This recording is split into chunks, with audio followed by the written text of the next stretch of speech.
Welcome back to another episode of Going For It. We are here with the mics. Craig Brooks will be joining us a little later. He had something happen. I don't know. We are going to do our final mock, our first and final mock, technically, of the season because I didn't get that other one out because my wife didn't give me her Canva login. No big deal. Until I today. have Photoshop. Next time, just be like, hey, can you make me a thumbnail real quick? And I'll be like, Yeah, well, I didn't think about that. Anyway, we are going to use what has been dubbed the beautiful PFF mock draft simulator. I'm going to share that. Mike Splain and I will be making picks. It's kind of co-op-y. It's also not co-op-y, but we will be discussing things, talking things out, and Mike Thomas is here to provide questions, anecdotes, thoughts, feelings, beliefs. The real insight. Right, correct. real analysis, real analysts. Something like that. Yeah, something like that from his conservative radio days. And Real. no fake news here. Fauci's a crook. Yeah, so we're gonna start. Mike has the odds, I have the evens.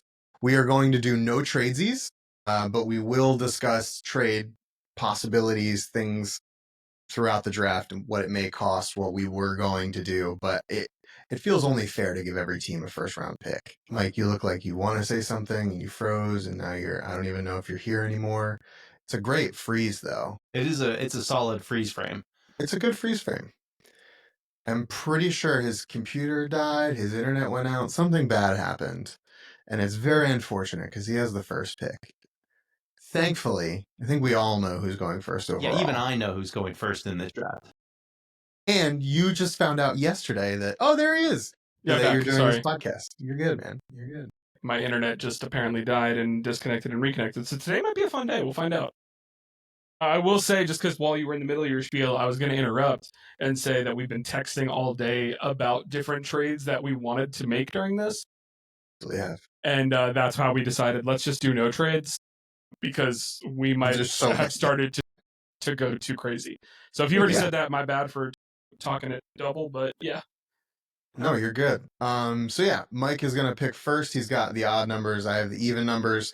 I think we'll discuss, we'll chat, and then yeah, we'll kind of take it from there. So on the clock with the first pick of the draft, the Tennessee Titans. Mike, who are you taking here? What punter? This is easiest pick in the draft. Fadeaway jumper. Cam Ward. Bucket. I'm 1 for 1, baby. I already know it. Absolutely. Unequivocally, without a doubt. On the betting apps, he is minus 20,000 to go number 1. And if you don't know what that means you have to bet at least $20,000 in order to win $100. So as close to a sure thing as you could possibly be. And is that based on what the Titans are telling people, or is it just common sense that he's the best available? I just want to go ahead and say Cam Ward legitimately was streaming like Fortnite or something the other day. I was just going to say this. He was... people in his chat were asking, like, who are the best running backs in the NFL? And he's like, I really think that Tony Pollard and Tajay Spears are 2 of the best in the league. And he's like, what about your top 4 wide receivers? And he like named like Justin Jefferson, Jamar Chase, and then he's like, and then Calvin Ridley. And it's like, we get it, dude. Okay, like you have the playbook. We understand. We get it.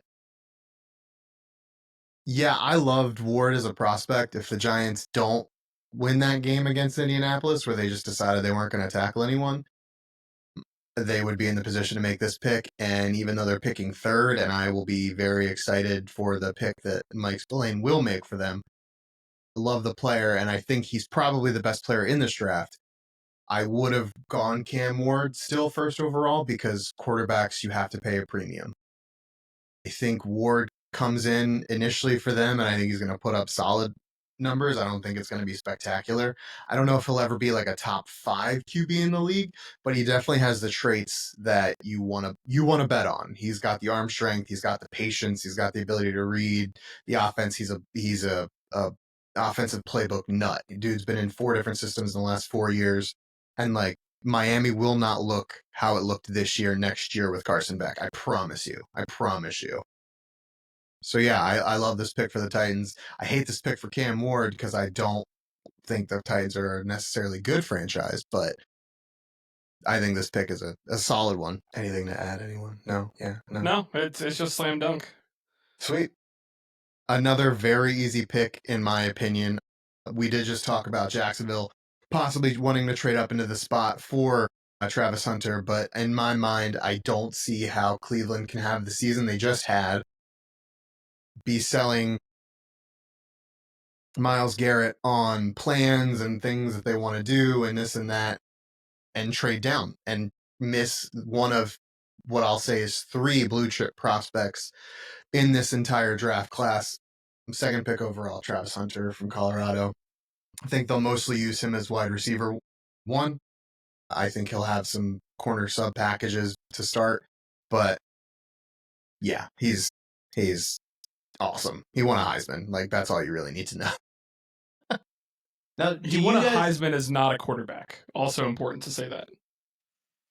Do you guys think Cleveland is close and really just needs that quarterback? Because they've had a good defense the last couple of years. Their offense has been okay, even with, a terrible mediocre to bad quarterback play. Right. Are they at a point where they could just potentially get lucky and plug in a rookie quarterback and have some success? I think the fan of the AFC North team should probably give us his opinion on this. My gut says no. Even though I do want to hear what you have to say, Mike, about it being that you are a fan of another team within that division. I just think there's still too many holes on that team offensively. They don't, like, Jerry Jeudy is a good piece. He's not a great piece. Travis Hunter gives you a wide receiver 1, but in my opinion, Jeudy isn't a wide receiver 2. He's a wide receiver 3. Njoku is too inconsistent to really be considered a top tight end in the league. Like, and that offensive line is getting old quickly. So I think this draft is going to be really important to see where Cleveland goes and how quickly they go. I just think less with the Browns, but also same thing with the Giants. And I think the Giants are more there of like, you could make an argument they're a quarterback away from competing. And I wouldn't be surprised if either of them go quarterback because of that. Especially the Browns, who don't have a good front office. I mean, they don't have a good front office, and they have so much dumb money tied up in a quarterback that they never should have traded for. So, in my opinion, like, given all the stuff going around with Deshaun Watson that they knew about, they still traded assets for him, a lot of them, and gave him a fully guaranteed contract on top of it. Basically just double downing on, it couldn't have been that bad, right? Even though you knew that it was. So it was bad. It was way bad. Yeah, I don't know that. Yeah, I don't know that Cleveland's a quarterback away.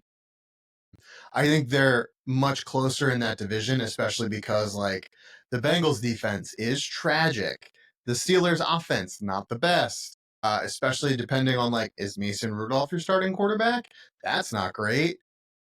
Obviously the Bengals can score 1,000,000 points, but their defense lets up 1,000,001 and they lose every week. The fuck does it matter? And the Ravens they have a stranglehold on the division at the moment. And that's just because they have a competent defense, a good offense, good to great offense. And yeah, Lamar took another step last year. That division is scary. It's a scary division to be in. So no, I don't think the Browns are that close to competing, personally. Pick number 3 for the New York Football Giants. Mike, who are you taking? Again, this is another layup. It's Abdul Carter. Abdul Carter. I mean, there's people that would argue that probably, but we did that once with Saquon, so we're not doing that again. It's Abdul Carter. There's people that are sitting there that are like, oh, well, what are you going to do when it comes to, like, Kayvon Thibodeau? He's a big personality. Try and make it work. And if it doesn't work, you get rid of him. But, like, people that are like, oh, if you draft Abdul Carter, they're trading Kayvon Thibodeau during this draft. I don't think so. Like, I think that they try and make that defense work. And with the improvements that they made on the defense this year, you brought in Paulson Adebo and Javon Holland to improve the secondary. You brought in Chauncey Goldston, who was a good part of the Cowboys defense last year. And then you go ahead and draft Abdul Carter to add to Brian Burns, Kayvon Thibodeau, and Dexter Lawrence on the defensive front. Plus, you still have formidable guys in the linebacker crew in Okereke and Micah McFadden. Like, the Giants suddenly have a pretty scary good defense on paper. It's a matter of can Shane Bowen put it all together and put everyone in the best positions. But as far as I'm concerned, you draft Abdul Carter and you don't think twice about it if you're the Giants here. Go ahead, Mike. I see you want to go. Well, I wanted to ask about Shedeur Sanders as opposed to Abdul Carter, because I see a lot of people saying there's a chance the Giants like him. But do you think they want him here, or do you think they want to trade back to get him later in the round? So, okay, don't you think go first. I don't think they want him at all. That's a lot of resources to spend on a guy that you don't actually want, though. I'm back now. So I'm assuming you said that's a lot of resources for us to dedicate to him. He did say that. Yeah, verbatim. I mean, for me, it's you have to make sure that you're making the right decision, and I'm sure that it's a lot of owner meddling in regards to that. Mara probably wanting him to some degree. He had his supporters in the front office, but I mean, Todd McShay came out and said today, he said, the Giants will not draft Shedeur Sanders. I always trusted Todd McShay. I always liked his analysis a little bit more than Mad Mel. But I mean, for me, I just don't see it. I don't think that Shedeur Sanders is a guy that Brian Daboll wants to coach because I don't think he can run a Brian Daboll offense. He's just not athletic enough and doesn't have a strong enough arm to run an offense the way that he used to run an offense in Buffalo. It's just, if you're drafting him, you're drafting Daniel Jones without the athleticism, is my opinion. So my thought process on the resources is I think at a certain point, it was being used to convince and no longer scout. Because how many of these games do you have to go to figure out a guy's skill set? Not that many. You can watch from, on TV and watch the All 22 and see what this dude can do and what he can't do. You don't need to be there. I think at a certain point, they went from being in a position of need, they started going to convince themselves that this was the guy. And I think the longer it got into the off season and the closer we got to the draft, the more they were like, well, he could be the guy, he could be a guy. And then it was just like, I don't think he's our guy. I don't think he's our guy because I do agree. I don't think he's athletic enough to run a Daboll. He doesn't have a big enough arm to run a Daboll like offense, and he doesn't read the field particularly well. A lot of dump offs, a lot of screens, which is a good thing for where he's going to end up in our mock draft, in my opinion. I think if he goes to a West Coast Kyle Shanahan type offense or an offense where they like to set the ball or set the tone with the run and they run the ball well, I think he will succeed there. They can do a lot of boots, a lot of play action stuff, quicker read stuff. I think that'll benefit him very much. Whereas Daboll does a little less of that, is looking for the deep shot down the field, and Shedeur gets a little squirmy at the line from time to time. But I do love the Abdul Carter pick. For one, he's only played edge for 1 year. He's only been an edge player for 1 year. So I love that. Two, the bend on this guy has been compared to Von Miller. He's not at the level Von Miller was when he was at A&M. That's very clear. But to even be whispered in the same breath as Von Miller means you have to take this guy. And he does a thing for the Giants that he did for Penn State, and it makes me so happy and so excited, is he is able to spy a QB better than any edge or linebacker in college football. He is so quick. He's so fast. He's so strong. He reads the play so well. Playing against Jaden Daniels and Jalen Hurts, you're going to need to have someone who can do that effectively, and that guy is Abdul Carter. Yep. Simple as. I love it. I love it. It makes me so excited to buy everything. I have to buy my daughter a jersey because her name is Carter. So yes, 100%. That kind of just has to happen. This pick is, I've been wrestling with this one all day. This is where the draft starts, by the way. Yes, this is that that the place where the draft starts, you're going to see people wanting to trade from this pick. There is one blue chipper available, and I think there is a chance. I put it at like 15%, but there is a chance he goes here to New England, because when I think of Vrabel and I think of his offenses in the past, it all ran through Derrick Henry, and God, Drake May would benefit so much from having an Ashton Genty in the backfield. I would love that pick for them. Do not think that they are going to make it.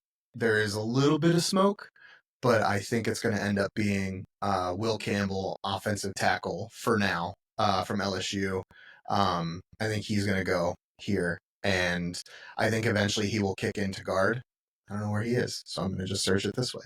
I think he'll kick into guard eventually, but I think they're going to try him out on tackle. Maybe he succeeds, maybe he doesn't, but they need all the help they can get on that line. I mean, Mike, do you have anything to add on that? No. Don't know the Patriots too well. I know that they found their quarterback and they got to protect him, so makes sense. They need everything. That was my analysis when I did the first mock draft that never got released, because I said the exact same thing, and I think I had them draft Will Campbell as well. So. That's correct. You are on the clock at pick number 5, my man. So, a lot of smoke lately has popped up of the Jaguars having interest in Ashton Genty now, which a lot of people were confused about because everyone was mocking Mason Graham to the Jaguars. Like, it was almost written in ink, like the past 3 weeks. Up until this week, everything switched to Ashton Genty. I think that a lot of that is to try and facilitate a trade. And I think that they can probably try and get the Chicago Bears to pay them a pretty penny to come up and get Ashton Genty. So I think that's realistically what they're trying to leverage for. I'm still going to pick Genty here at 5 because I think this is where he goes. It's just I don't think he necessarily goes to the Jaguars. I think a team is going to try and trade up and get him. He would look good in Jacksonville, though. He would. It'd be fun. It'd be fun to see how it works.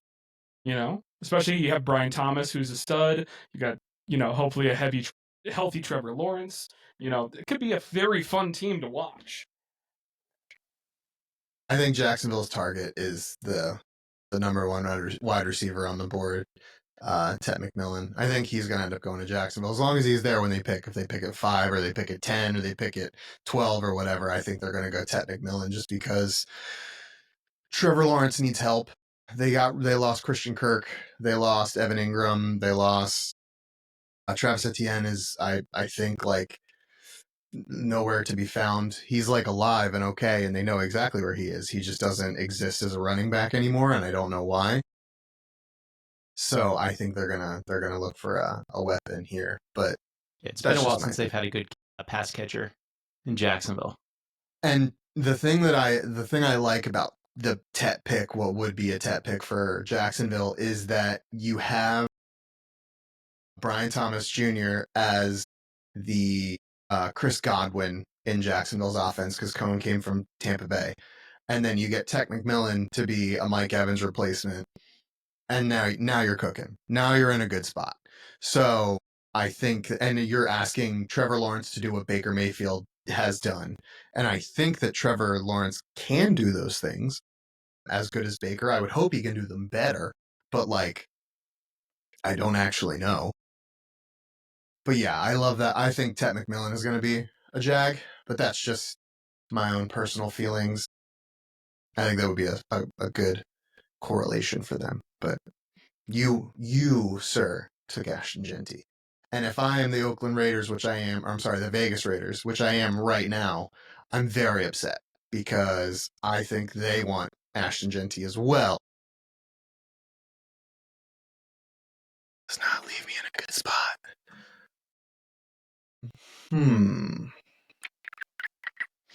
So the issue with Vegas right now, in my opinion, is they let Antonio Pierce run wild for a year and a half, and that chased out Devontae Adams.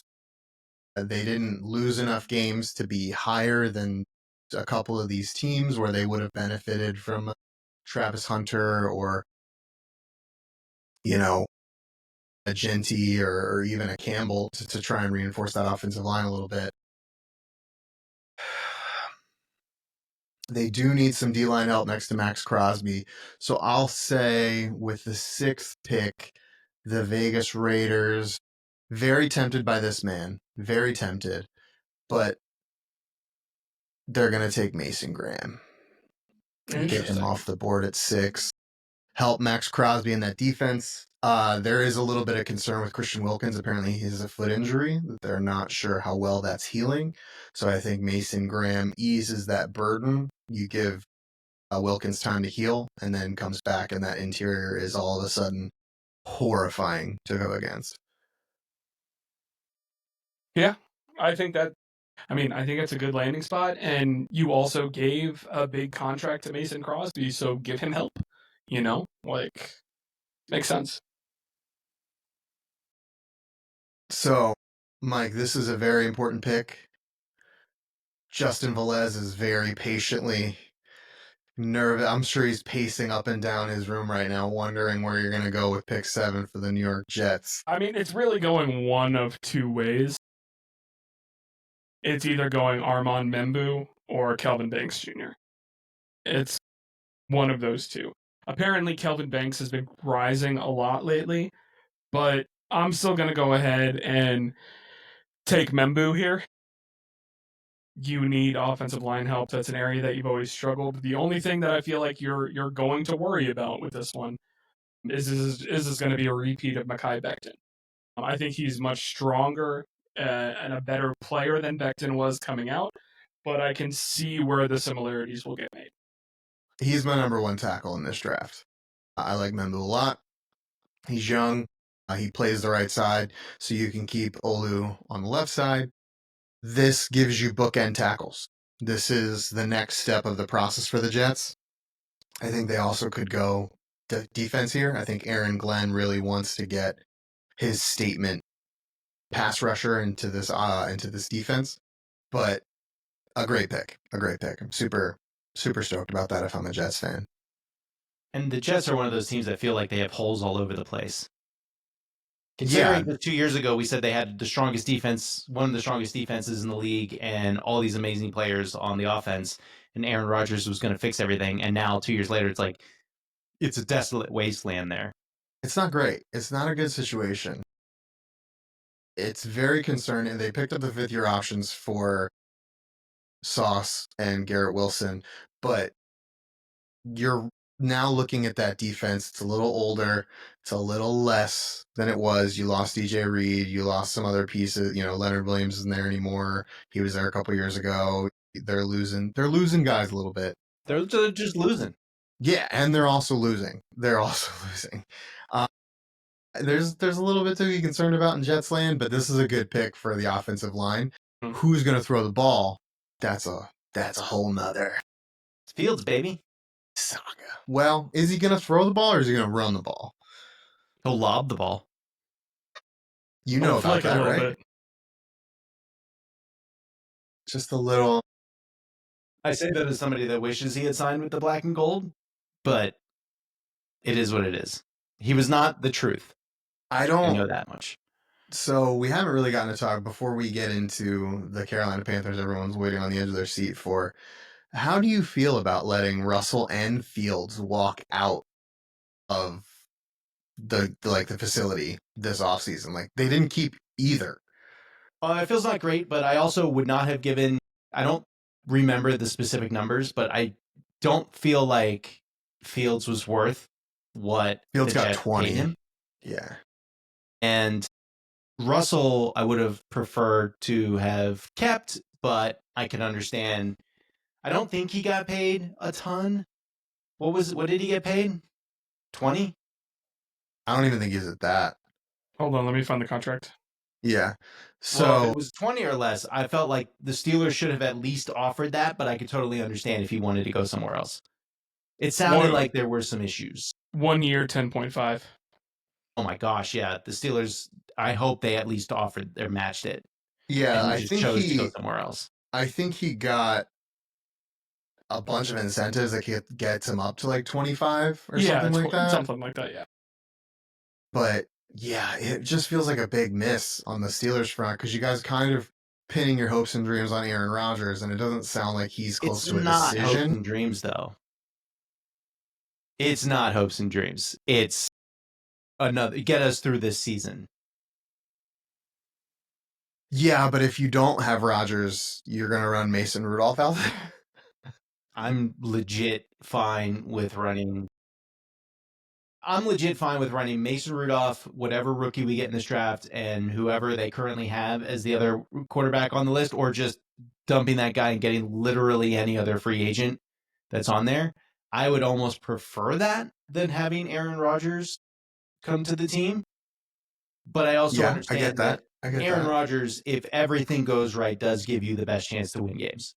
But I just don't think everything's going to go right because I don't think he has it in him anymore. I don't want to be in this position, but I also understand why they're here, and it's not this the sky is falling type of deal. Is the sky falling with TJ Watt though? I mean, he's going to get his money. Do you Whether think he he gets it accepts from it or not Pittsburgh? is a different story. He might want out, but I don't think so.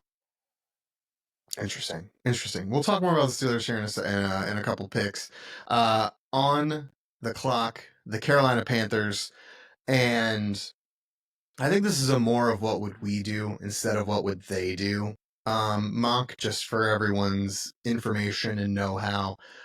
If I'm the Panthers here, I'm running up excitedly and grabbing Tetra McMillan. Absolutely, unequivocally, without a doubt. You need playmakers on that offense, like you need air. He's a big target. He catches everything, and he will be a good option for Bryce Young. I mean, honestly, I kind of love that pick. I don't know that it happens, but I mean, what? Who are their playmakers? Jonathan Brooks, they drafted last year, who's still perpetually injured. You got Xavier Legette, who was still a rookie, um, and then aging Adam Thielen. Like, is there anyone else that I'm like missing that I'm thinking of? I mean, Chuba Hubbard, but like, Yeah, they just gave him a deal, but you also drafted a running back last year. So, like, you paid a guy and drafted his replacement at the same time. That's a mismanagement of assets if I've ever seen it, but it yes, is the Panthers. So, I also thought about going edge here because I think their defense needs the help, but I think you need to support Bryce. I think Bryce needs some players. that he does. Yeah, that team's bad enough. You just got to go best available. Yeah, they're just devoid of talent, 100%. They don't have it's the same situation as what we were just talking about with the Jets. There's just so many holes, and you're gonna see that more in this draft. A lot of people are saying this is a weak draft, and I don't know that I would categorize it as a weak draft. I think it's very deep in specific areas, and edge and defensive line are things that the Panthers will be able to get later. A guy like Tet McMillan isn't going to be in the later rounds. I think getting the best available guy here makes sense. Yeah, that it But does. now you are on the clock with the New Orleans Saints. Oh no, his internet. I believe Half betrayed him I again. froze. I did freeze again. I did. I don't know what's going on with my internet. I'm gonna You have to did. go ahead and You did. call You did. Xfinity and scream at them because that's who I got now. Yell at them. But Yell at Xfinity as he cuts out previously, again. did it? Are we good? Like, what's going on? Oh no, Are we all right? Can you hear me? I can hear you. Okay. Yeah, All right. Well, you're we'll good. You're just good. fuck it. We'll do it live. Previously, I had Jackson Dart, but I just don't think that they like quarterback at 9. I could see them trying to trade back. I At don't know 9, who I they'd be think he's trying gonna say to at 9. engineer a trade with, but I feel like they're just going to go ahead and take one of the best players that's on the board that they can get at this point, and a guy who has been slowly sneaking up towards being a top 10 player. Give me Walter Nolan. I think that he was at one point mocked to the Giants in the second round, but this dude's just been flying up draft boards, and I think he could be a top 10 guy now. So I'm so upset because I wanted him so bad for the Giants in the second round, and as soon as he went to the combine and like showed out, I was like, "There's no way. There's no way this dude's gonna fall." And his stock has only gone up. His stock has only gone up. could be considered a reach, I guess, technically, but shit, they're getting a good player. And if this is the last season for Cam Jordan, I think he said he's retiring after this season. You want to fortify that defensive line with him going away. And there's also, if you want the other guy in the second round that we also fell in love with at defensive tackle, we could rip Mike's heart out and take Derek Harmon in the second round if he falls. Because I know Mike likes Derek Harmon. Oh yeah, love him. So good. Love him. Mike, you just need to know that he's huge, very strong, and both is good against both the run and the pass. So he's DK Metcalf. Yeah. Of the defensive line. Nice. Yeah. I have the Chicago Bears at 10, and the dream for them obviously was this guy at 5. Mike's Blaine thinks they'll probably trade up, maybe get to that 5th pick to trade him. I'm not so certain. Because I think any of these guys, except for the Jets, who have committed to going back to a running back by committee, I think any of these guys would take him. So with the Bears on the clock, I am going to go off board a little bit.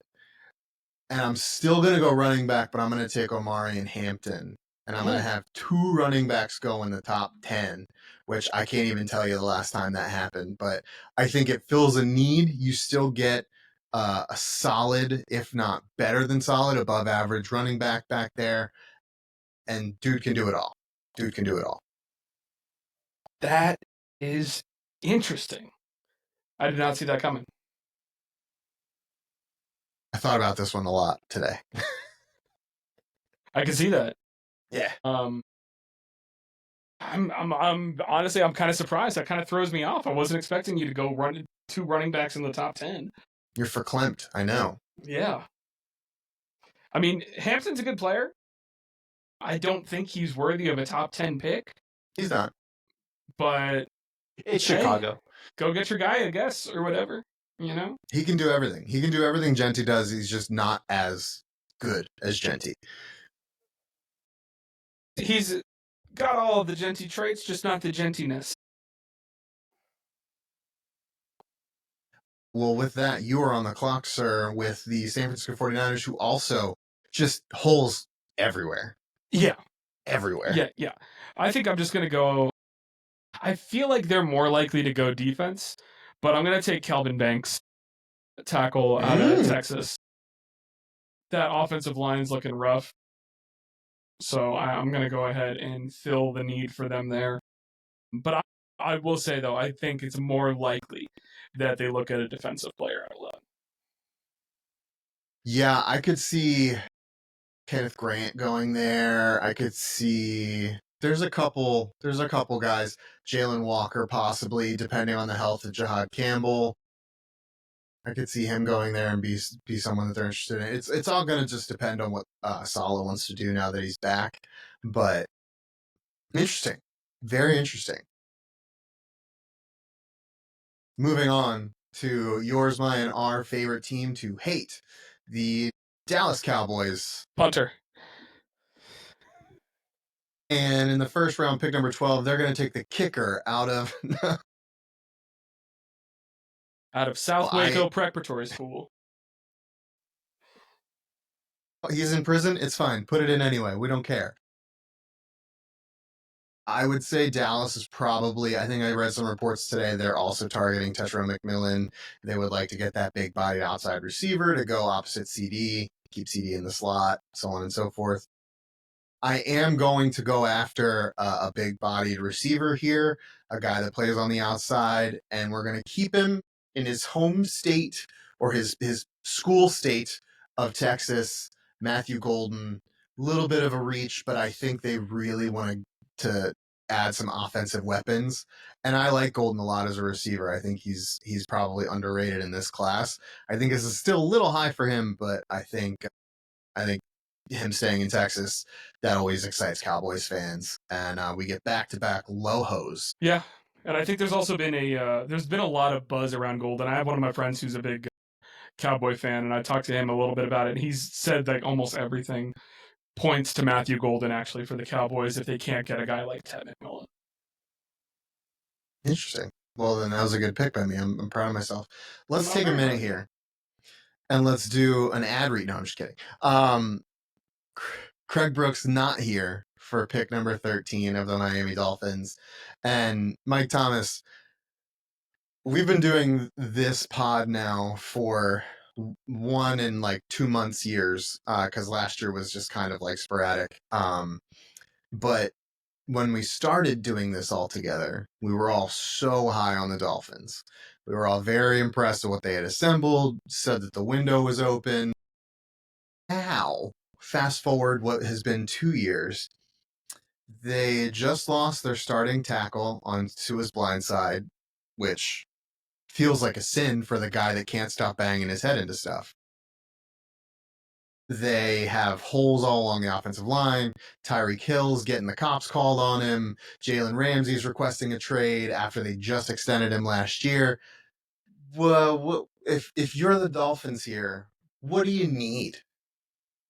Well, apparently you need everybody, and you need them cheap.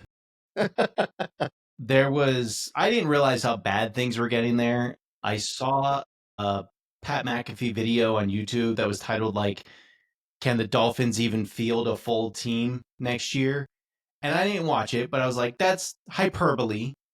Of course they can. And then a text thread I'm on with a bunch of Dolphins fans kicked up, and it seems pretty bad down south.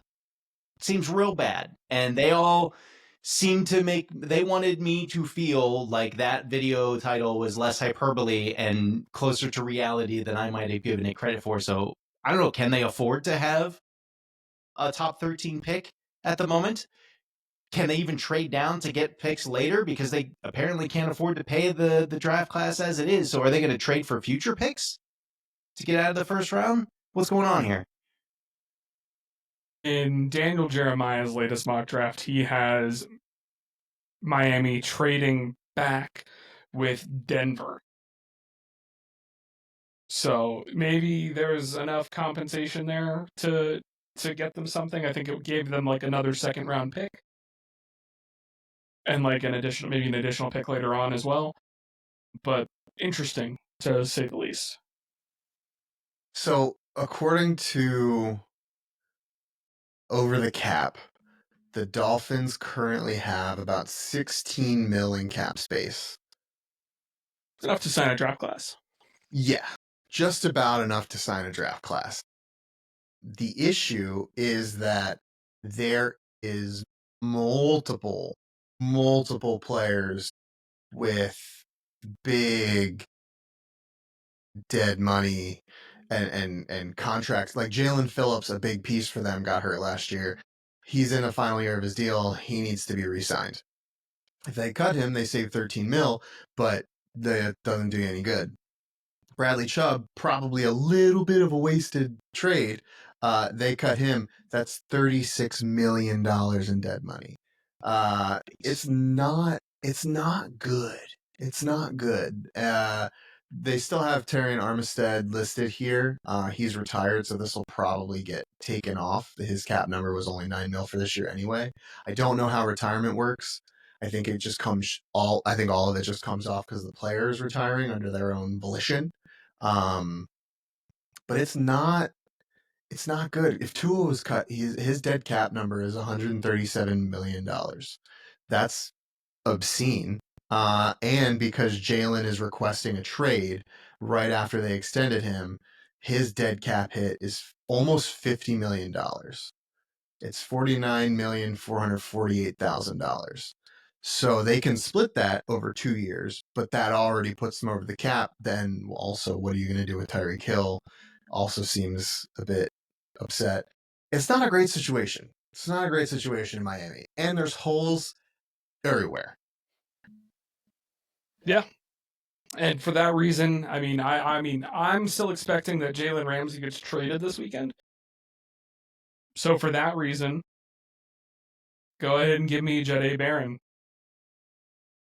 3 Longhorns in a row. go here. I originally had them taking Will Johnson, but Will Johnson's kind of falling in a lot of mock drafts, which makes me think that there's some injury concerns there. So, yeah, Janae Barron just makes sense because they need to replace Jalen Ramsey because he's going to be gone. That sucks. I have not looked at their cap. That is not a good situation. No, I mean, hey, they're not the Saints. You want to see a bad cap situation? Look at the Saints. I don't know how they're going to make it work. I saw a Reddit thread from Miami Dolphin subreddit saying, anybody else worried about our cap situation? And it's dated 1 year ago. And there's a lot of, the cap's not real post. And then there's a lot of people like, actually, yes, I'm very, very concerned about what next year is going to look like. Yeah, the narrative, and Craig Brooks guilty of saying this as well, that the cap isn't real. That's just not true. It's just not true. So you can extend out into perpetuity the dead years, dead cap years, the whatever, avoid years. All of it works. Eventually, the bill comes due. And it's great in the short term when you have your window open and you're doing stuff and you think things are going well. It's great. The Eagles are loving life right now. In 3 years, mark my words, the Eagles will be in one of the worst cap situations in the NFL. It's not good. It's not good. They're going to be paying Saquon Barkley on their cap after 2032, I think. Or 2032 is like the last year of his cap hit or something like that. I can't quite remember what it is. So he won't even be on the team anymore. And they'll still have cap coming from Saquon. And at some point, the cap's going to stop expanding because they're going to have some type of situation where TV contracts or whatever are going to shrink. It's inevitable. Might not be anytime soon, but at some point there's going to be a year where the cap doesn't grow like they think or shrinks, and they'll be screwed. And I'll be excited to watch that. It's not a good situation long term. Short term, it's great. Getting guys in and on the Ponzi scheme where it's like, we'll pay you all this stuff now and then we'll just kick the can down the road. It's great for the now. In the later, it's not going to be a good situation. But I digress. Is there a more middling team than the Indianapolis Colts? I mean, considering they signed Daniel Jones and now have a quarterback controversy, no. Middling is pretty generous. That's true. It only occurred to me because they're picking 14, and I was like, oh, this is like the middle. But it's not good here right now. It's not good.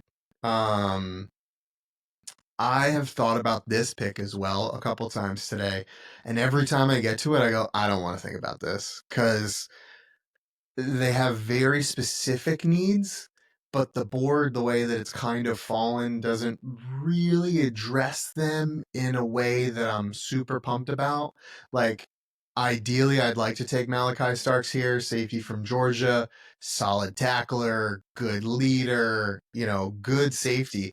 You shouldn't take a safety at 14, especially in this draft where you can find good safeties later. I'm not willing to spend a pick on him at 14.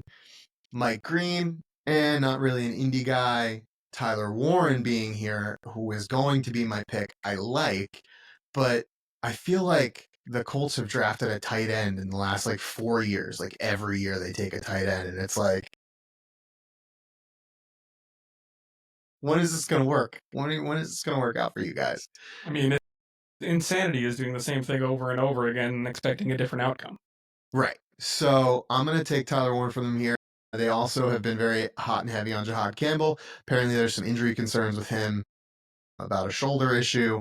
So this is probably going to cause him to drop a little bit. But this would have been my pick had he been cleared medically. Because he's here, and I think he's probably one of the better players in the draft as far as skill goes, I'm going to take Tyler Warren for the Colts. Can I give you a hot take before I make the pick here at 15? I would love it. Am I back? You're back. No, you're not. Yes, you are. No, you're not. He's not back. God, this hot take has us in suspense. He always has a good freeze frame, though. It is always it's almost like he's planning it. Yeah, Maybe he's just he's like actually, turning like- off. Freezing himself. Maybe he's just turning off his internet, and then there you are. I'm annoyed right now. I don't know what's going on. This hasn't happened ever since I moved into this place. I was gonna give you a hot take, and then everything started breaking for me. So, and I think my hot take is I think Colston Loveland is actually a better tight end than Tyler Warren. Ooh, that I is a think hot take. Tyler Warren had one good year. Colston Loveland, I think the only reason he didn't have as good a year last year is because he lost J.J. McCarthy and was replaced with an inferior quarterback. So I think that Colston Loveland actually would be a better fit for Indianapolis. And Tyler Warren is slightly overrated. So we'll see if that turns out to be true. Well, so I like your logic there. I still think the Colts pick Warren because I think their front office sucks, and I think they go for name recognition over. Yeah, no, I get that. I do. But I could see that's a good argument. A good argument could be made there. So I believe on our board right now, Jalen Walker should still be available. He is. He is. Give still me available. Jalen Walker to the Falcons. Is he listed as an edge or is he a linebacker? He's listed as a linebacker. Yeah. He's kind of like Abdul Carter. He's in the middle. Yeah. It was between him and Mike Green, and I figured they're going to go with the Georgia product to feel a little bit more polished rather than Mike Green. Yeah. He gets to stay in Atlanta. His jersey's going to sell a billion. Yeah. Yes. All the yes. Moving on to the Arizona Cardinals. I know there has been some slippage of this guy specifically in the pre-draft process, but I think he's too good a prospect to pass up. And the Cardinals need help defensively. They need help in their secondary. So I'm going to take Will Johnson here. And if he is healthy, if he's able to stay healthy and do all the things he was able to do at Michigan the prior couple of years, they're getting amazing value right now. Amazing value to get this guy 16th, who was projected to be a top 5 pick, 10 months ago. Yeah. No, I makes perfect sense to me. I think he's going to be a good player. I think he'll be healthy and he'll be good to go. And for a while he was my top corner in this draft. I still think he is.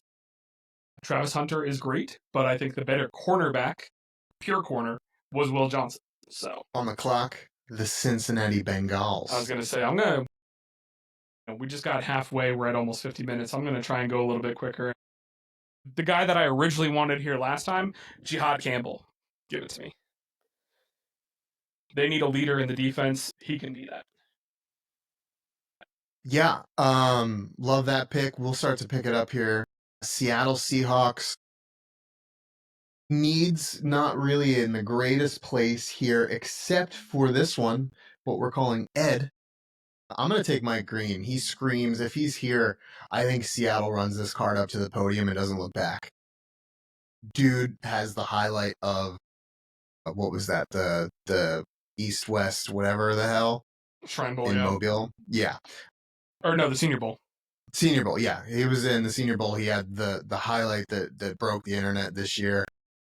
He screams Seattle Seahawks to me. So I think the Seahawks go Mike Green there. Cool. And naturally at 19, Tampa Bay, Malachi Starks falls into their lap. They're content. They're happy as a pig in shit. I'll tell you that much. Pairing him up next to Antoine Winfield, I think, would be a lot of fun. Oh, yeah. I didn't even think about that. That safety duo would be sweet. Now, do you Pick 20. do what I want to do here? I don't know. We're going to see. Pick 20, Denver Broncos.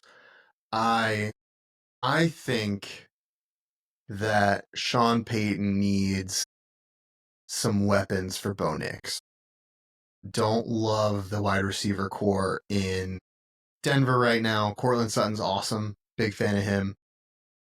Getting older. Not a huge Mims guy.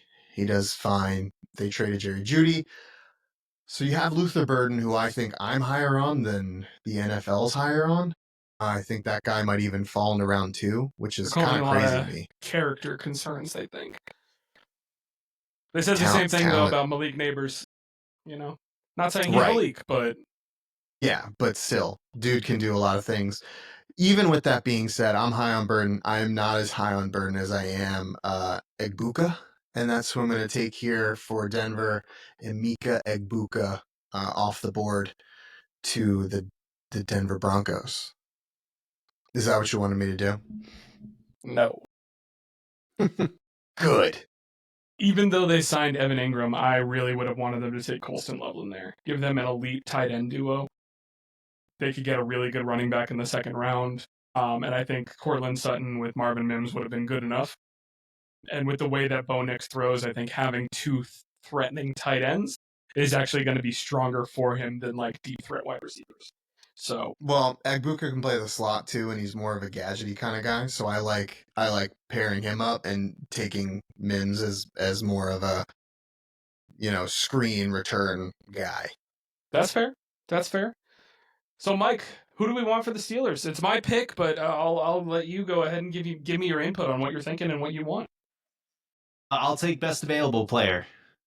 So, Shedeur? If he's the best available player. He's not. Does he look like that? I don't know. I know you guys re-signed Jalen Warren. I think it was just announced that he signed his tender. So you at least have a running back in the building. Have you signed any other running backs? I don't think so. I didn't think so either. I just figured I'd ask. I think this is too early to take like a Trevion Henderson or something like that. But I can't help but sit here worried that right now you're going into the season with Mason Rudolph. Like, I don't know that you can trust that Aaron Rodgers is going to come through and be ready to play. So I am, as much as you might not like it, I am going to take Shedeur Sanders here. Just because I feel like you can't sit here and just keep waiting for Aaron Rodgers to make a decision. You need to go ahead and make a decision. And I think I said this on the last mock. I think the best situation for Shedeur is under Mike Tomlin. I think Mike Tomlin will help him be a better man and a better football player. I can't say that Arthur Smith is going to help him be a better quarterback because I don't like him as an offensive coordinator. He's no Matt Canada, but he's not much better. So, hold on now. Don't No Matt Canada besmirch slander the on this memory of podcast. Matt Canada and try to whitewash his success. I was going to say, this is not the group chat mic that we are with frequently. Did you bring a different mic, Pat? Who has besmirched the name of Matthew Canada plenty of times. I don't think, I guess I will throw this out there. I don't think the Steelers are in an untenable quarterback situation. They roll out there Yes, with they Mason are. Rudolph. Honestly, I'm fine. Are they going to be significantly improved if Aaron Rodgers joins the team? No, they're not. I don't think anybody thinks that they have a long-term solution at the quarterback position, but I'm also thinking we don't need a long-term solution at the quarterback position. We need something for this season until the right long-term solution pops up. I don't think Sanders or any of the other quarterbacks in this draft is that long-term solution. So I firmly believe if Rodgers had signed prior to the draft, they would get quarterback on day 2 or day 3. The fact that he's not on the team makes it more likely that they go quarterback in round 1, but I still don't think they're going to really force it unless it's for a guy that they really like and think could be somebody. And what I hope they don't do is pick Sanders or somebody else early in the draft this year and then feel like they have to give him 2 to 3 years and maybe miss out on somebody else who could be better next year. So my argument against that, I'm going to use your team against you. The Steelers are never going to be bad enough to pick someone worthwhile early enough. Bingo. As long as Mike Tomlin's your coach, that's 100% a fact. So I'm not a Shedeur fan. Mike and I talked about it in the last pod. I'm sure we will continue to talk about it, especially if he becomes a Giant, which I pray to God he doesn't. I do think this is a great landing spot for him. And as much as I'm not a big Art Smith guy, I think the things that he does do offensively will benefit Shedeur, and you'll get the best version of him. My concern is Shedeur playing outside in November, December, January in Cleveland, Baltimore, Pittsburgh, because he does not have excellent arm strength. He's got Tua level arm strength, in my opinion. His ceiling is Andy Dalton. That's the comp that I've found that I like the most is an Andy Dalton. But Andy Dalton won a shit ton of games for the Bengals. You are well aware of that. I think that this is a good situation for him. I just don't know when the Steelers are going to be bad enough to be able to draft that guy. And as much as I've read that they like Jalen Milroe, you just had a Jalen Milroe-like guy in Justin Fields, and you did dick with him. What would be the point of getting Milroe if you guys just had Fields and let him walk out the door? Like, that doesn't make any sense to me. This is more of a guy that you guys are gonna use more screens. You're gonna run the ball, control the clock. He doesn't throw picks. There's one of the things in college he didn't do. He does take sacks, but like doesn't take picks. You guys like to run the ball. I think this is a best case scenario for Shedeur, and I think this is a good situation for the Steelers.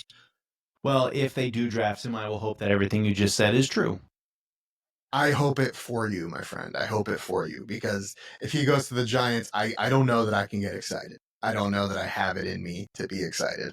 Is he the head and shoulders next best quarterback, though, in this draft? Or is it close? It's close. I think he is the closest to being a starter out of everyone else in this draft.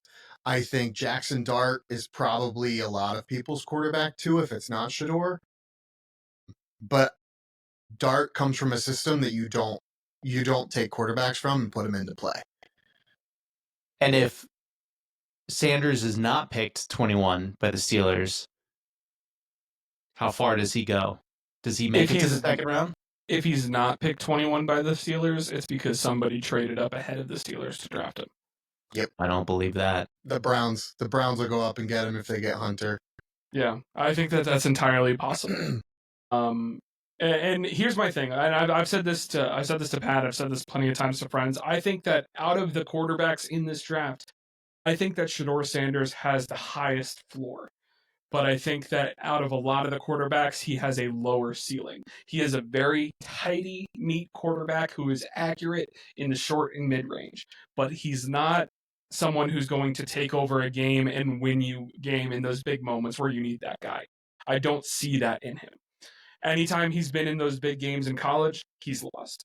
Anytime, there's very rare occasions where he's broken out a deep ball and it was something that he did rather than the receiver making a play. There's only one occasion that I could think of off the top of my head, and if I'm not mistaken, it was against an inferior opponent. So I think that he is a good player, but for me, I don't think he is going to be a great NFL player. I think he will be good, but not great. But with your defense, you need good, not great. You can get by with good, not great. Yeah, he won't make mistakes. He won't turn the ball over. As long as he learns how to process at the line and he learns the offense, I think that he's going to do well in Pittsburgh. He will keep you in games. He won't make that deadly damaging mistake. The one issue, the biggest problem I have with Shedeur after arm strength is that he takes sacks, and I don't think that that's going to be something that translates into his game, at least in Pittsburgh, because you guys are very good at scheming up a lot of jet sweeps. A lot of screens. You guys are good at protection. The offensive line has started to come back a little bit. And I think having DK Metcalf and a George Pickens will also greatly benefit him. It's just they won't benefit him as much in the long game. So, because he is very accurate, like I said, inside of 10 yards, he's a very accurate quarterback. He's not going to have terribly bad misses unless he's pressured badly.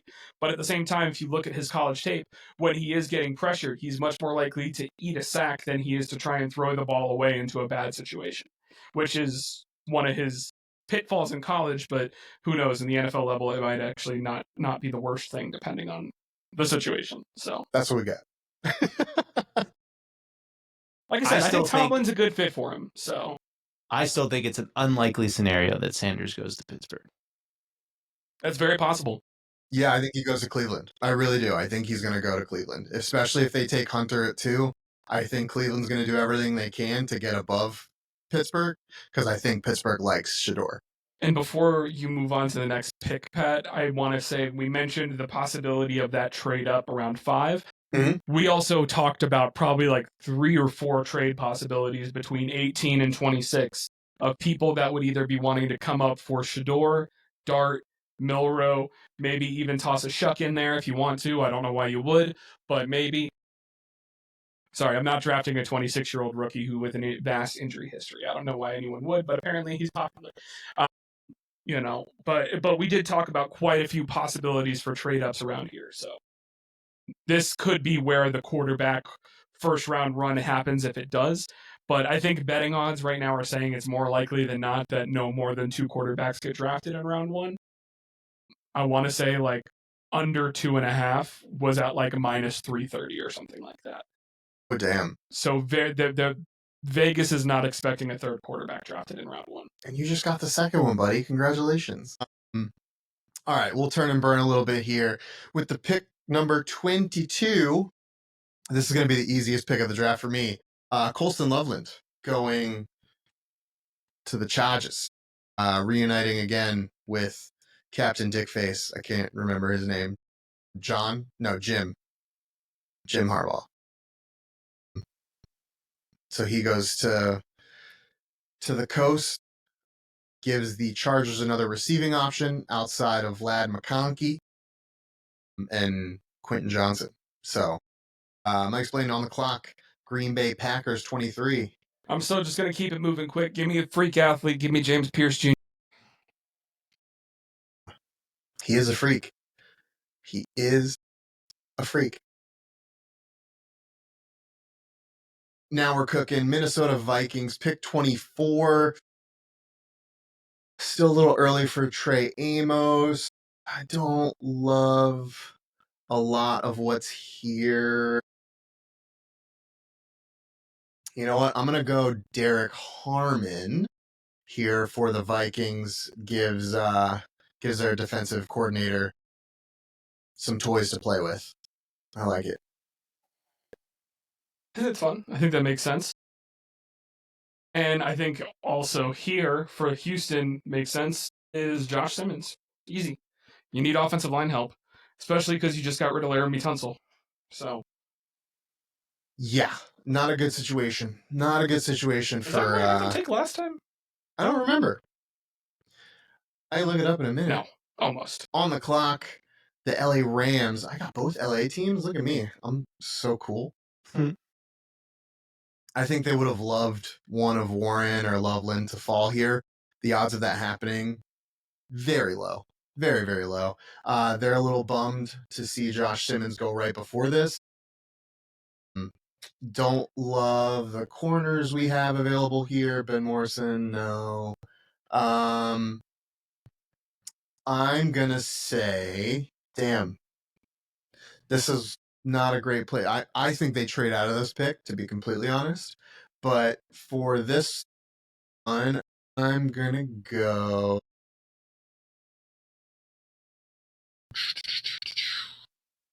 Give me Josh Connerly, tackle from Oregon. I think they need to protect Stafford. Dude gets hurt every year. There was some floating, some talks about them being interested in Tyler Shug. I don't buy that. You're in a Super Bowl window. You don't draft a quarterback with your first round pick. I don't think it happens. But yeah, I'm going to fortify that O-line. Josh Connerly. I think that's a smart pick. He's a guy that I would have been like hoping that makes it to the Giants in round 2 if we'd used our natural round 2 pick on not a quarterback. Yeah. I will go. You're gonna have to scroll down a little bit. Give me Michael Williams from Georgia here. I like that pick for them. I don't think he falls this far, to be honest. Yeah, he's fallen kind of far in this draft. I think he actually probably goes somewhere before like 22 maybe. But I think that I think he's going to be a really good NFL player, and I think he'll be a lot of fun in Baltimore. Yeah. Honestly, this makes this pick 28, the Detroit Lions one, a little easier for me. Honestly, it's between Donovan Ezeraku or Kenneth Grant. I love Kenneth Grant's tape at Michigan. I think he's a force on the interior. But I'm going to go Ezeraku here because he's traitsy as hell. You put him with Hutchinson along the outside, and that makes that pass rush even scarier. I can see it. Hey, Craig, what's up, man? How you doing? I have nothing of value to add to that. Don't worry, we'll talk more at the end. I just wanted to say hi and acknowledge your existence because I miss your face. I didn't want to do any of that, but it's fine. It happened already. It's okay. I'm very late. I'm very late, and I humbly apologize and ask your forgiveness because I was getting. Well, maybe because I was getting a blowjob, but if by blowjob I mean my wife having to blow dry my nethers because of a fungal issue and a wound infection, if that kind of blowjob is your thing, that's what I was doing to get my medicines on. So there were fungal spores everywhere. She sort of brought that up. They've been blown about. She's like, is that going to get on this? Like I said, maybe. I don't know. And the Going Forward podcast is proudly sponsored by Manscaped. Med cream. Tenactin. Or whatever you would spray. Boom! Tough actin' Tenactin. I brought it back to football. I brought it back. You brought it back. Mike's playing on the clock with the Commanders. So you kind of like fully fucked up my plan here because I had Amari and Hampton written down here and you took him at 10. Yeah, I did. Go fuck yourself. Completely screwed me up. So I am going. I like Gray Zabel, but I think he is more of a project player. I don't think he is like put it in pen year one starter. So give me Booker out of Alabama, the guard. Usually you don't see guards get drafted higher up here, but I think Tyler Booker is going to be one that could be worth it. So, yeah, that's my pick. Sweet. Pick 30 for the Buffalo Bills. Board not the best. I'm torn here between Shamar Stewart and Kenneth Grant. I guess Trey Amos could maybe be a guy because they do need help at corner. They got screwed last year in the playoffs because they have no corner depth. But I don't know that Trey Amos is a one. I'm gonna go Shamar just because he's so traitsy. I like him on tape. I know there hasn't been a lot of conversion in college, but I think that defense is so good that if there's anyone able to get blood from the stone there, it's gonna be the Bills. And this is 2 picks for you in a row where you mentioned wanting to take Kenneth Grant and not taking him. So give me Kenneth Grant to the Chiefs. Damn. I was going to, at pick 32 for the Super Bowl champion Philadelphia Eagles, I was going to take Kenneth Grant, but you screwed me. Now you got to take a punter instead. I'm taking the kicker from North Jacksonville High. No. I'm going to... I also liked James Pierce Jr. here. You got rid of him. I'm going to take Gray Zabel here because they need to replace Mekhi Becton. And I think that's I think that's a good pick for them. They make offensive guards in Philly work all the time. They have one of the best offensive line coaches in the NFL. I think it's a solid pick for them. Fortify that line. They're built in the trenches. Their D line is amazing. Their O line is amazing, and everything else just kind of functions around those things. So I think them getting a nice guard there. Even though he's listed as a tackle, I think he's going to convert to guard, shorter arms. I think it's a good pick. So to recap for Craig Brooks, who just got here because of blowjobs from hair dryers or something like that. Cam Ward going first overall to the Titans. Travis Hunter to the Browns. Abdul Carter to the Giants. Will Campbell to the Pats, but we're on Ashton Genty watch for them. Ashton Genty going 5 to the Jags. Possible trade-up scenario there with Chicago. The Vegas Raiders getting Mason Graham 6. Amon Membo going 7 to the Jets. Tet McMillan 8. Walter Nolan 9. Omarion Hampton screwing Mike's life up at 10. Then we have 3 Longhorns in a row going to San Francisco, Dallas, and Miami. Kelvin Banks Jr., Matthew Golden, and Jade Barron. Tyler Warren going to the Colts. Jalen Walker going to the Falcons. Will Johnson rounding out pick 16 to the Cardinals. Giad Campbell going to the Bengals. Mike Green going to the Seahawks. Malachi Starks to the Bucks. Egmika Egbuka, I always struggle with his name, going to the Broncos. Shedeur Sanders going to the Pittsburgh Steelers. Colson Loveland going to the Chargers to reunite with Harbaugh. James Pierce Jr., super traitsy, crazy athletic edge going to the Green Bay Packers.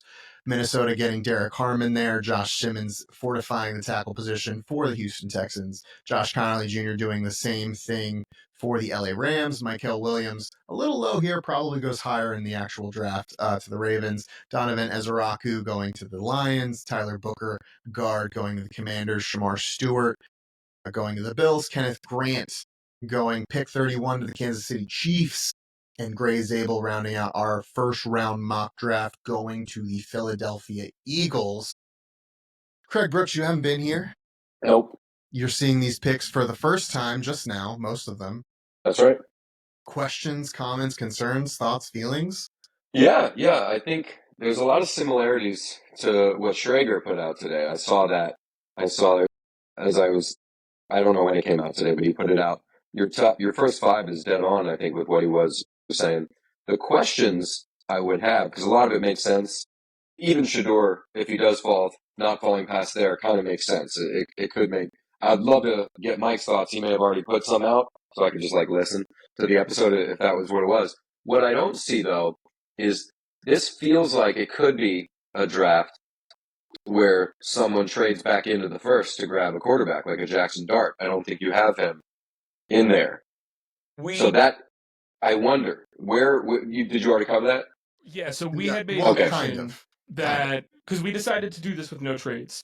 Got it. My bad. So we decided to do this with no trades, and I mentioned two trades that I could see happening. First is I could see apparently right now, Jacksonville is trying to get Cleveland to move off of 2. I don't think it happens. But they're trying apparently desperately. Wow. But I think Chicago will try to get up to 5 to get Genty. I like that move a lot if they can get it done at a reasonable price. But I think between 18 and 26, maybe even 28, I think that's where you might see trades up for a quarterback. And it might not just be one. You might see two teams try and come up to get a guy. It definitely could happen. You could see a guy coming up for Shedeur. You could see a guy coming up for Dart. You could see a guy coming up for Milroe, maybe even Tyler Shuck. I don't know who has everybody where, but realistically, the consensus is after Cam Ward, Sanders, Dart, Milroe, and Shuck are all relatively close based on the consensus evaluation. What broke Mikey's heart about Omarion Hampton? That he wanted him to fall, or I just thought he would be. No, I thought Omarion. No, it was me. It was my heart. Okay, it was you. Yeah, I thought Omarion Hampton would be an awesome pick at 29. But I at don't the think same he's time, gonna make it to there. I also thought he would have been gone at 20 realistically if he didn't get taken at 10. I don't think he goes at 10 though. So I think that's just Pat being ballsy with his assumptions.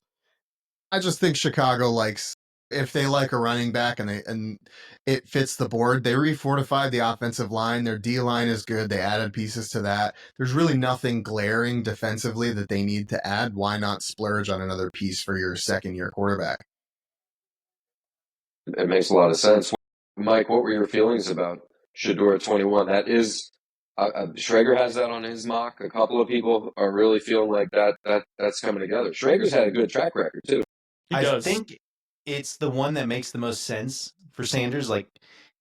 if you're doing a mock draft, can you really have him fall past the Steelers? Probably not. But I also feel like I think it's more likely than not that he's not selected by the Steelers. That they would let him fall and go somewhere else. It'll be fun though, because I can see that working out. If he's good, you know what I mean? Like if he's a good quarterback, like that's a good situation right now for the weapons that are there. So Mike Spillane and I both said to Mike Thomas that I think that's his best case scenario to fall right now, because there's the most pieces there around him. Pittsburgh Steelers play smash mouth football. They never don't play smash mouth football. I think they're going to get someone like a Damian Martinez in the later rounds, the Miami running back, where that's a dude that like looks for contact. They're going to try and replace Najee that way to be able to continue to run the ball the way that they do. They have their guy that pounds the rock, and then they have Jalen Warren as their scat back. I think it's a great situation for Sanders. What I think actually ends up happening most likely is if Cleveland stays at 2 and gets Hunter, I think they trade back into the first and get Shedeur to reunite the Colorado teammates. That'd be so interesting. I've heard that storyline. I've also heard the Giants want him real bad. So McShay put out today in his pod that he has heard the Giants are completely out on Shedeur Sanders. Okay, that would Take make that sense. for what you will. Obviously, this is lying season. Lying season. Smoke screen o'clock. And also to add to that, one thing that's also out there in a lot of places today is the Giants trading back into the first round for Jackson Dart. That was in Traeger's. I was in Daniel Jeremiah's. It's been in quite a few. I saw clips, bro. I saw clips on that. People already like Giant fans drooling over Ole Miss footage. So my stance on that is I think that is also a smokescreen, because the Giants, since the Shane era has taken place, the Giants are drafting a lot of players that they bring in for visits and that they do private workouts with. One thing that was really made very noticeable is after 30 visits were over, the Giants did private workouts with Milroe, with Shedeur, and with Tyler Shuck. They did private workouts with all three of them. They did not do one with Jackson Dart, and they also did not bring Jackson Dart in for a 30 visit. Those are things that I'm looking at. I'm reading the tea leaves. When I see all this smoke about Jackson Dart, I just can't believe it, because I don't think that they would be doing that if they did not bring him in for any of those visits. If they didn't work with him in any capacity. Do they just have max conviction? I mean, did they went to every so deeply? They went to every single Colorado game, did 4 private workouts with Shedeur, brought him in for a visit, hung with him at the Senior Bowl and the Shrine Bowl, and the Combine, just to say, we don't fucking like you. So if they did that much work on a player they don't like, why would they do so little work on a player that they want? You know? So you're putting Milroe maybe in there. I mentioned this before we started recording. A lot of people have issues with Milroe's accuracy. That was a similar issue everyone had with Josh Allen before he came to the NFL. People worry he's a AR-15 2.0. That's what people worry about. Here's my thing: is his accuracy is better than both of theirs was in college. Both of them were around a 50 to 55% completion percentage. Milroe's been around 63 to 65% completion percentage. I think he's good. I think he's good. All the games I saw, he was good. For me, if you're not taking a quarterback at the top of the first round, I would much rather you take a quarterback if you're betting on their athleticism. He is the most athletic quarterback in the draft. He wants to play quarterback, and I respect that. But you bet on athleticism. I would take him solely because I think he is an athletic freak. And Brian Daboll was able to help turn Josh Allen into a great NFL quarterback. I think you got to try and see if you could catch lightning in a bottle a second time. That's an exciting prospect, bro. If you guys end up getting Abdul Carter and him in the draft, I think you're going to be feeling real good about that. Stoked. I'd be ecstatic. the thing that I like best about Milroe, and the thing I like about him better than any quarterback in this class, is obviously the mobility, but not that he's mobile.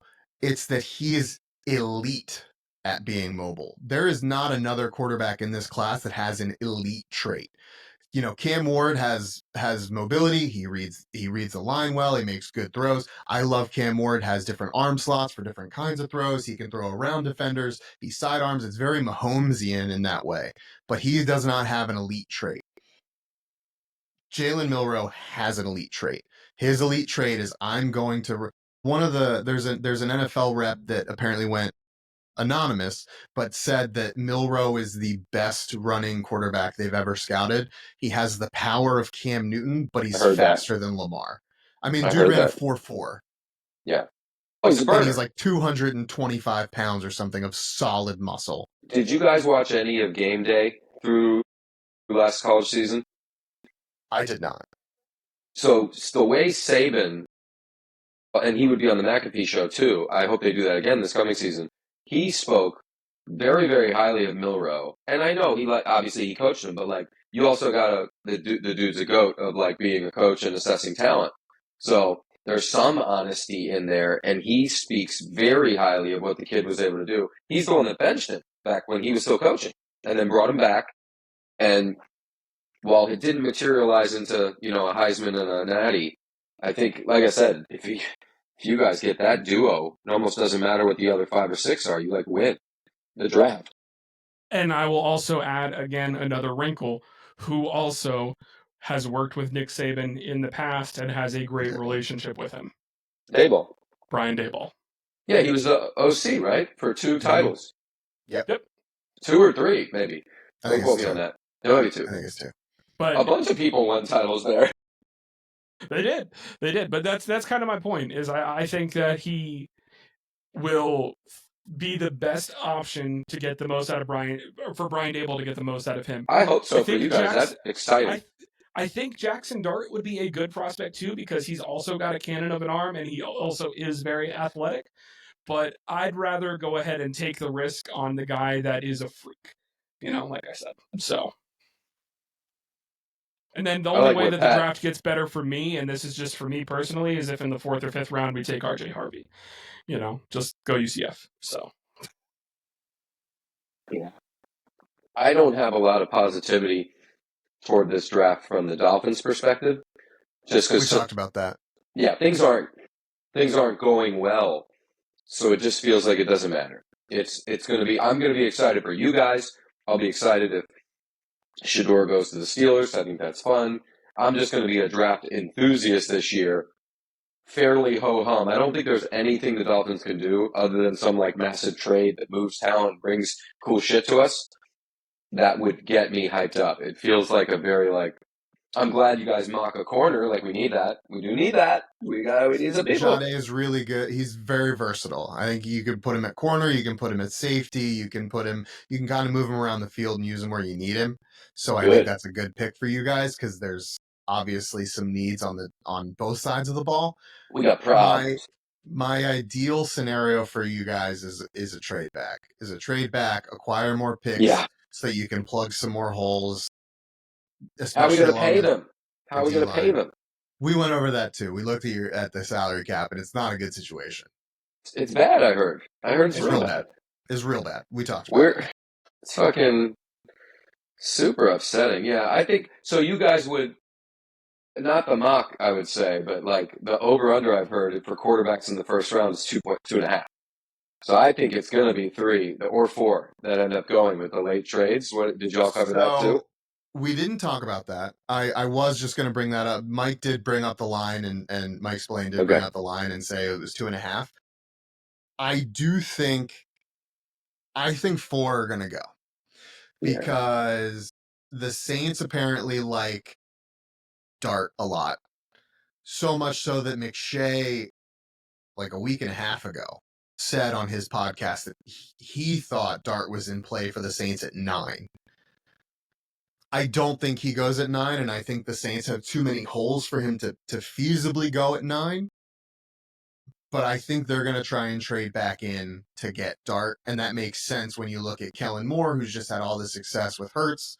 And like, they're very similar in the style of quarterback that they are. You know, I think Jalen is significantly more mobile. I think he's slipperier, if that's a word I can use. More slippery. He's slippy. It's slippy, right, Mike? He's very slippy. He's a slick guy. Very handsome. But I think they're very similar in the things that they can do. And I think that fits what Kellen Moore wants to do. So I could see them trading up. I think, again, if Travis Hunter goes to Cleveland, I think Cleveland's going to do a lot to try and get Shedeur to go to Cleveland.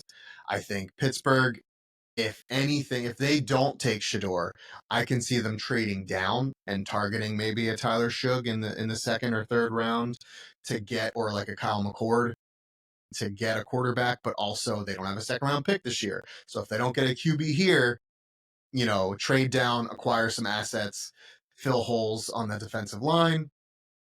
And the Giants, obviously, I think are going to go up and get, I think some of the Giants internet sphere is going to be very upset that they trade back into the first round to get a quarterback. But I think that this front office and this coaching staff need to point to this is our North Star, and this is where we're going, and we're putting pieces around that right now. That fifth year option is too important in today's NFL for people to pass on it. Especially if the rookie works, because guess what? You know, the Giants are still ass next year, even if they do that draft pick.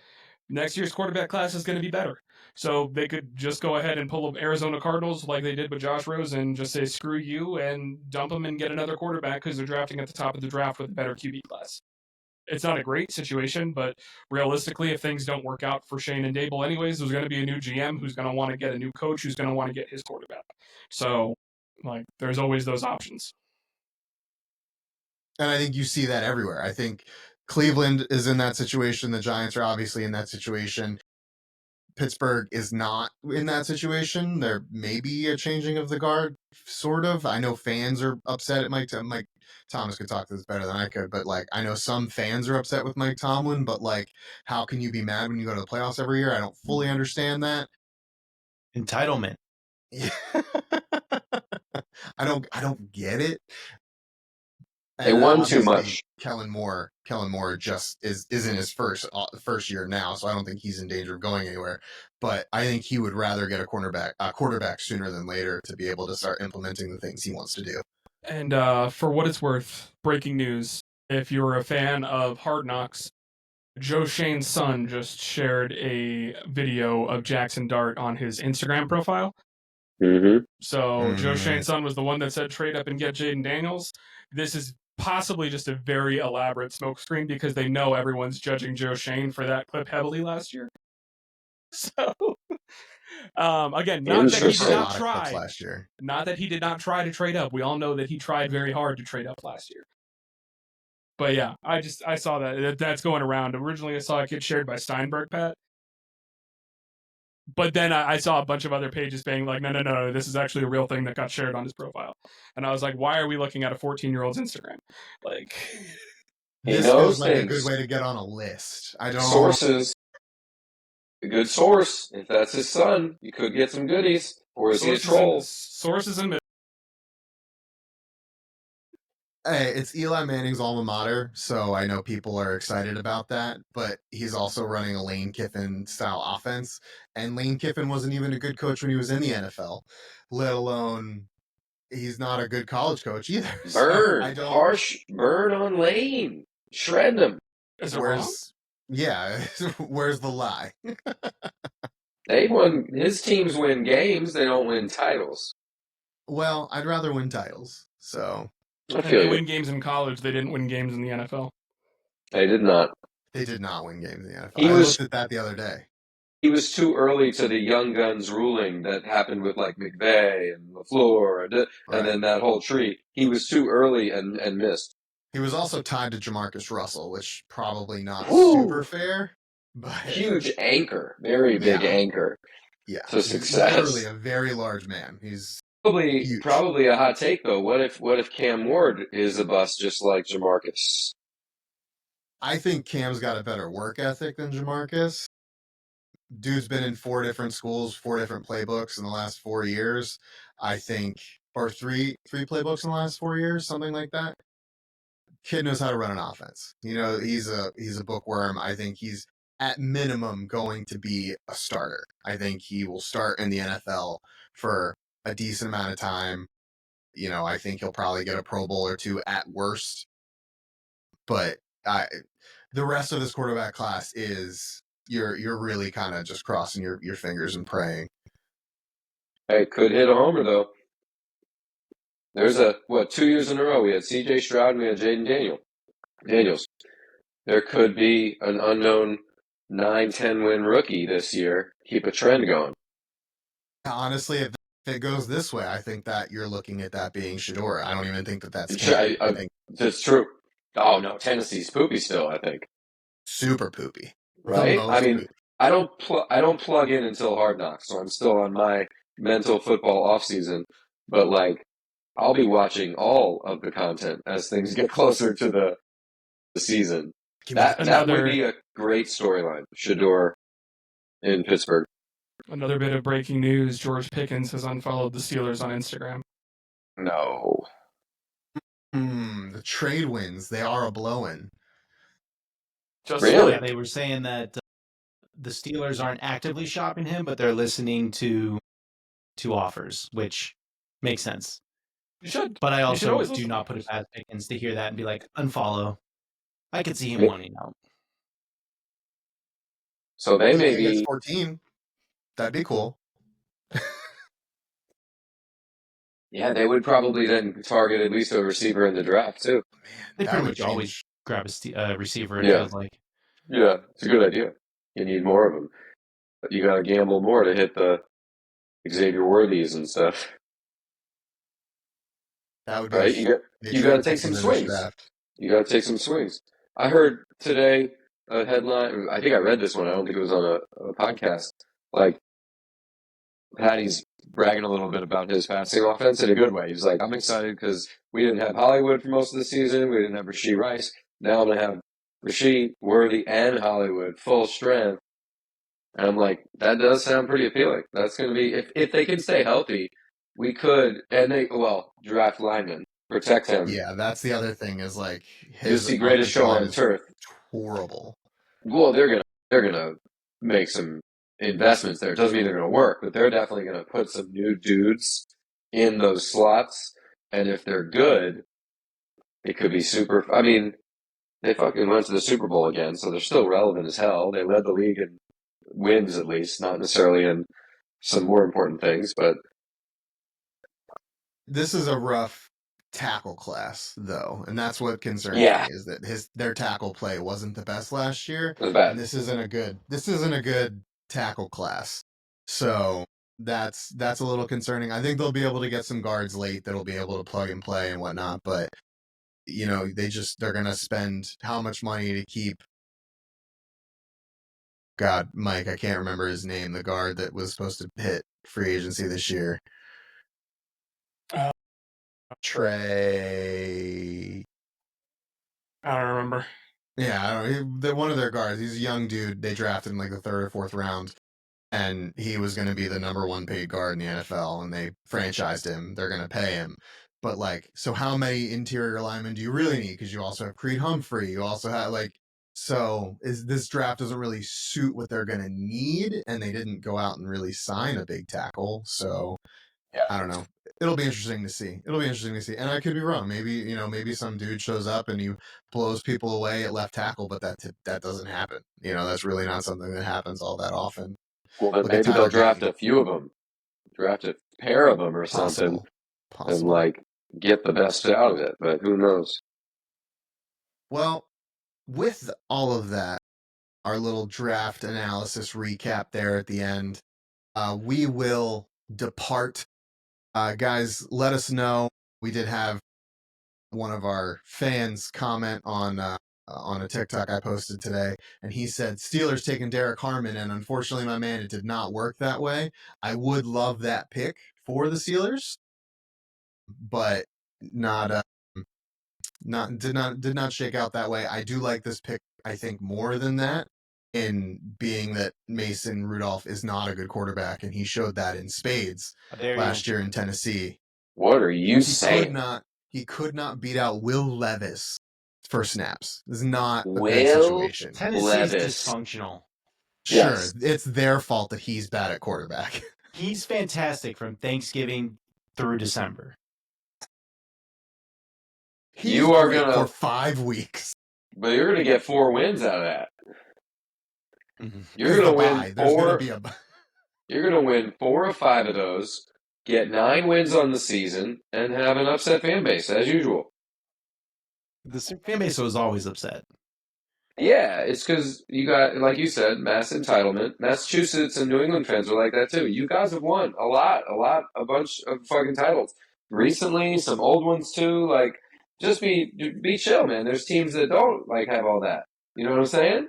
There's 50 years of, there's a fucking huge crater of a situation, and we might scrape the bottom of the league this year. That's how I feel. I no longer believe that Mike McDaniel's got the vision.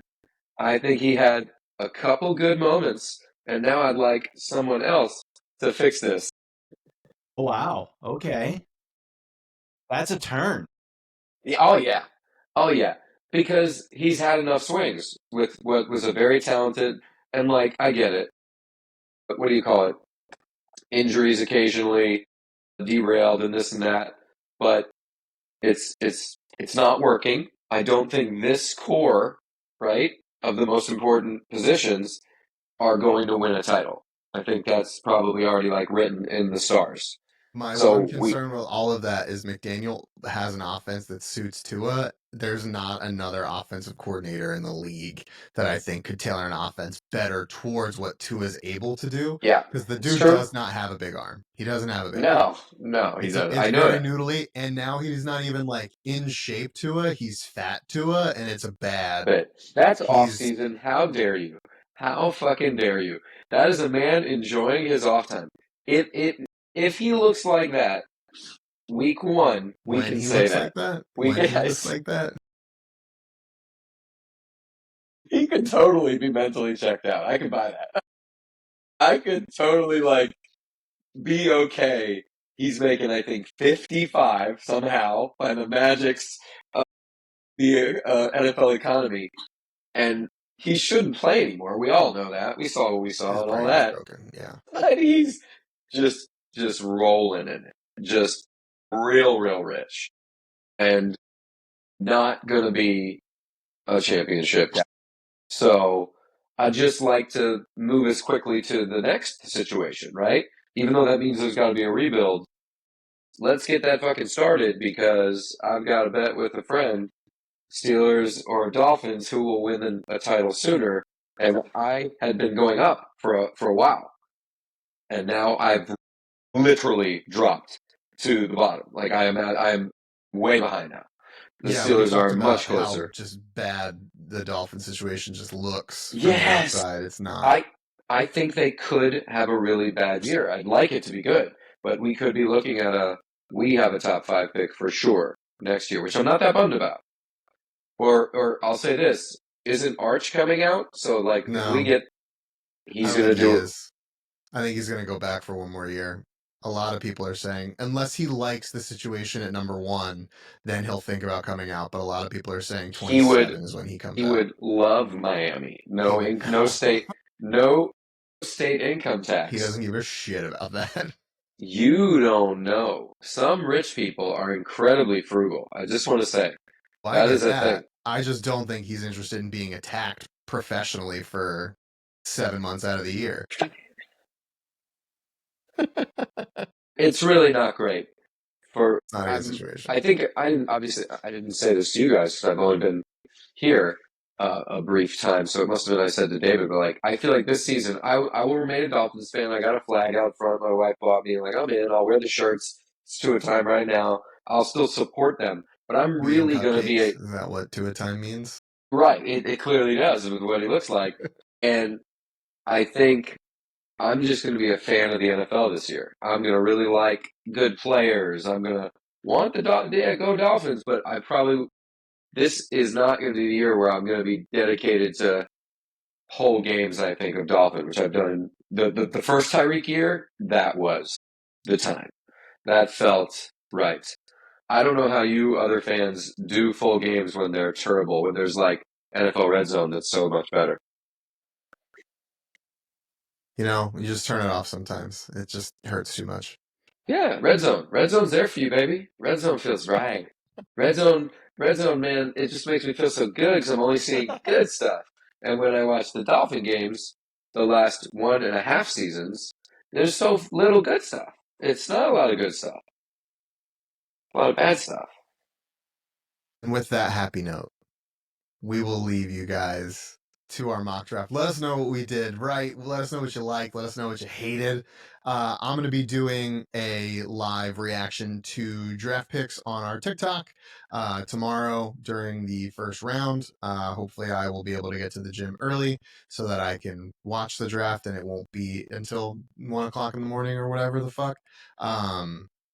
But thank you guys so much for hanging out with us. We greatly appreciate it. Don't forget to like, comment, and subscribe. Let us know what you thought. We will be back soonish, to talk about more things, to lament with Craig about Fat Tua, and to hopefully console Mike Thomas and tell him that everything's going to be okay when the Steelers do, in fact, draft Shedeur Sanders. So with that, thank you guys so much for hanging out with us. We appreciate it. We will see you all back here next time.